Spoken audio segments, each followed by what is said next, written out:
Have any direction on this? More than happy to have on the VIP line right now Mike Lloyd, who wants to talk about the Department of Justice and some cuts that we'll be all experiencing going forward. Mike, welcome to 1380 KTKZ. Thank you. It's good to talk to you, my friend. What are we looking at immediately as far as our concerns around budget and justice here in California? Well, what we're looking at is basically cutting 203 agent positions, so half of the agents would be gone throughout the state. And that'll take effect actually December 1st. The pink slips go out for the 30-day notice. So as of January 1st, all the programs people of the state have been accustomed to, from sex preds to homicide investigations to working cartels, pretty much runs the gamut. Those programs are going to be gone. And as far as impact, I don't know how you gauge this, Mike. How do you convey a decision like this and a cutback like this is the impact, or what citizen and taxpayer will incur here? Well, it'll obviously affect your more middle-sized cities, your smaller cities, but even the cities the size of Sacramento. We've done many cases up here, some high-profile, some not high-profile. You have the Scott Peterson case, Cantu. It kind of runs the gamut. Garlic Press, which was an operation done in Gilroy where 100 gang members were arrested. The Vagos motorcycle gang in Southern California. Just a multitude of cartel cases. It really runs the gamut. Like I said, Scott Peterson, that case heavily involved in. And what's the dollar amount of cutbacks again? I mean, when we're talking about the budgetary line item or sum that we're going to be losing here? Well, what happened? The total dollar amount is $71 million. And it's spread over the course of 2 years, so $35 million a year. The issue that we have, we understand the economic woes of the state. We get that. But this was what's called an allocated cut, meaning the governor's office specifically, and they stuck to their guns on this one, made it where the agents and these programs, Bureau of Investigations and Intelligence, Bureau of Narcotic Enforcement, Foreign Prosecutions Unit, that those agents, those programs, were the ones that were going to be dismantled. It didn't have to be that way. If the governor's office said that the cuts could be unallocated, then the Attorney General could have just spread that through her entire budget. So the governor's office forced this issue. And talking to Chief of Staff at Senator Steinberg's office, I was told the same thing, that the governor was just obstinate about going after these bureaus, these agents. There's no rhyme or reason to it, and that's why we're puzzled.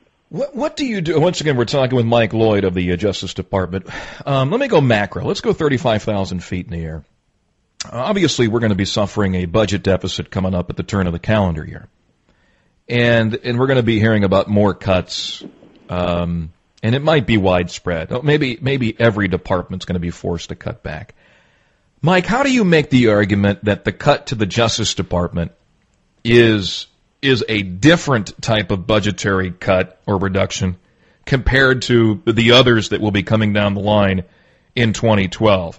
And in making that argument, how do you convince a governor who has no revenue and no surplus to not unfund the Department of Justice? Well, it's actually a simple process. Unallocate the cuts. Allow the Attorney General to spread those cuts, the $71 million, from her entire budget. If that had been allowed to happen, we wouldn't even be having this conversation right now. The question would be moot, because she could have spread that across the department as a whole. But for whatever reason, they've made it where these bureaus need to be shut down and the agents laid off. And the other issue with that, as a tax-paying citizen myself, I look at it and say, hold it. these agents have a certain amount of expertise and technology available to them that the locals, especially in the smaller areas, simply do not have. Do you think this is this an effort, Mike, of end user pain? Do you think it's politicized? Because we talk about this all the time on the show, where government decides to cause the most pain for a political reason or an individual agenda. So do you think the Attorney General is making this decision so that she can level some end user pain and use it politically for herself or for any agenda down the road? I don't believe that at all. And I'll tell you what, over the last 2 weeks being up here, I mean, if nothing else, we're agents, so we are trained investigators, and part of what we do is try to get to the bottom of things. And in this case, it's not on the AG.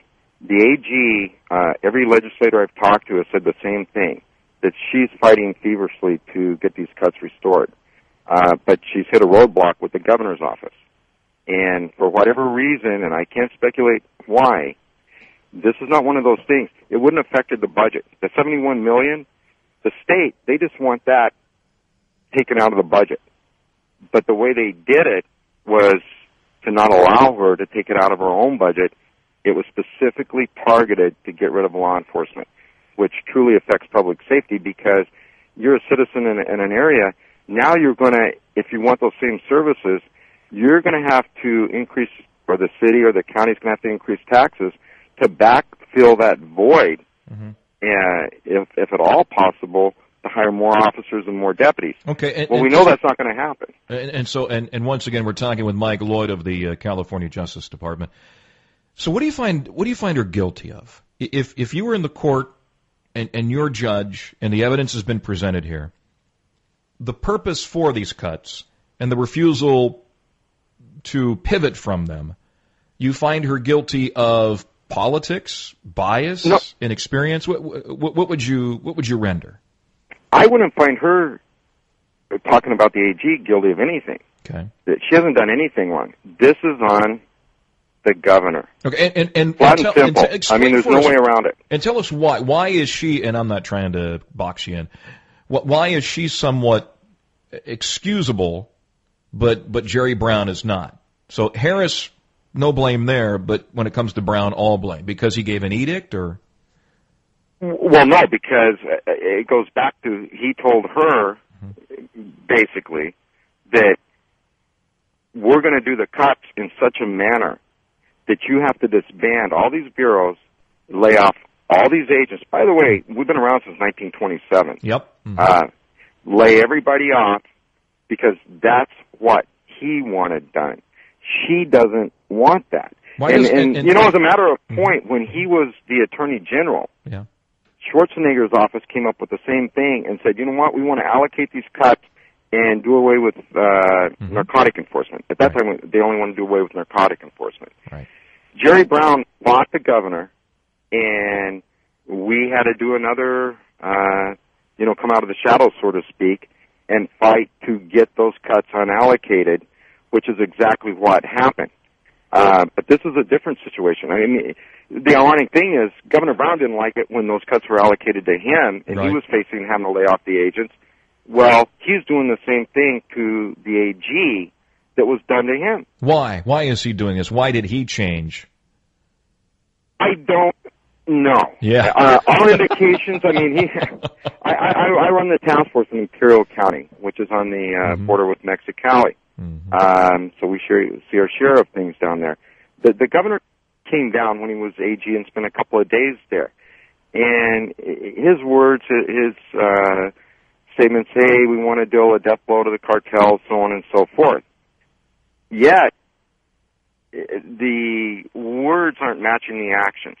Now, why he's doing that, I can't speculate. Obviously, there's a lot of speculation out there. I don't know why he's doing that. I can only assure you that the AG's not doing it. And I'm not speaking on behalf of the department here. I'm speaking on behalf of the Association of Special Agents. Yeah. I just want to make that clear. So is there any effort on Kamala Harris's behalf to fight this as Jerry Brown did, or is she just saying, she just acquiescing the whole way around?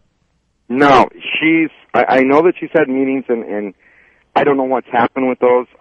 Personally, I think it's just come to a roadblock, and, he's basically just said, no, we're going to get rid of these bureaus, and, it's kind of like public safety be damned when it doesn't have to be. Yep, it is. It's another example. And the reason is I've always believed it's fine for end-user pain, or in this case, when, as Tom Delbacaro said, you don't have a vision, then you have an agenda, and you guys, justice doesn't fit into the agenda. Mike, thanks for the insight and the heads up. I did not know the flip-flop here that related to Jerry Brown, so news to me, which I may have to get to work and do some column inches here coming up on the fact that he fought this, and now he's offering the same thing that he fought just a couple of years back. Nice work, my friend. Exactly.